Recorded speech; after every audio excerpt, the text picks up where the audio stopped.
America's reason for going to war was never independence, justice, or equality. We've seen, read, and watched these narratives everywhere, drilled deep into our minds, but behind it all, it was always about money. The wars they waged and the countries they occupied became the stage not for the soldiers in the trenches, but for banks, corporations, and financial circles. While families sent their children to die and lived in poverty at home, arms manufacturers on the other side of the world were adding fortune to their fortunes through this suffering.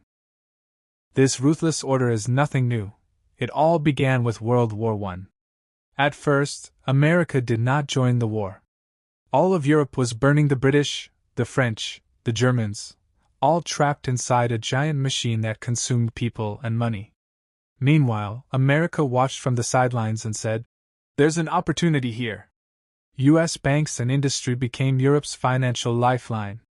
Giants like J.P. Morgan lent billions of dollars to Britain and France.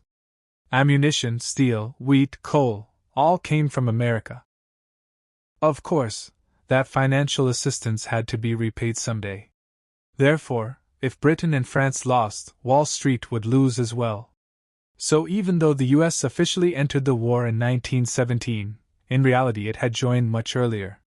Citizens were urged to support your country, and Liberty bonds were sold. People's savings, even the coins children collected, were loaned to the government, but the truth was this: while ordinary citizens made almost nothing, bankers and industrialists made unbelievable profits.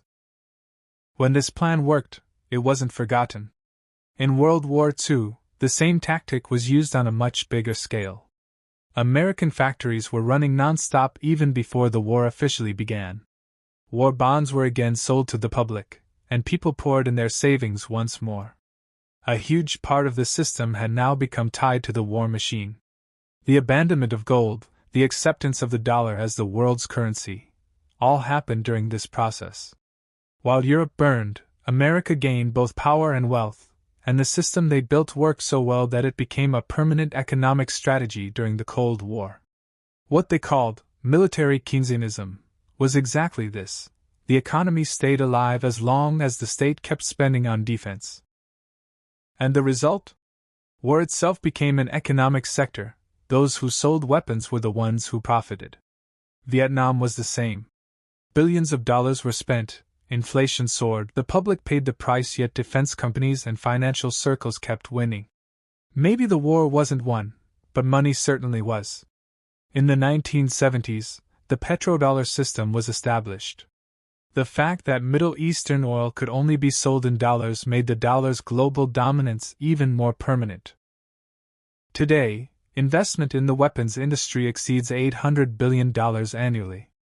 It has become an almost permanent part of the economy. It runs when there is war, and it runs when there isn't. The very idea of war has been built into the financial engine. What concerns us is the money in our pockets, the high prices we feel at the market, our fears about the future, our tax burden. All of these are connected to this system. Because war is no longer fought only on the battlefield, it is fought in our wallets. So when you hear big slogans about war, don't just ask, "Who is the enemy?" Ask, "Who is profiting?" You must understand how the system works and whom it serves. Because if you don't understand it, the system will crush you all the same.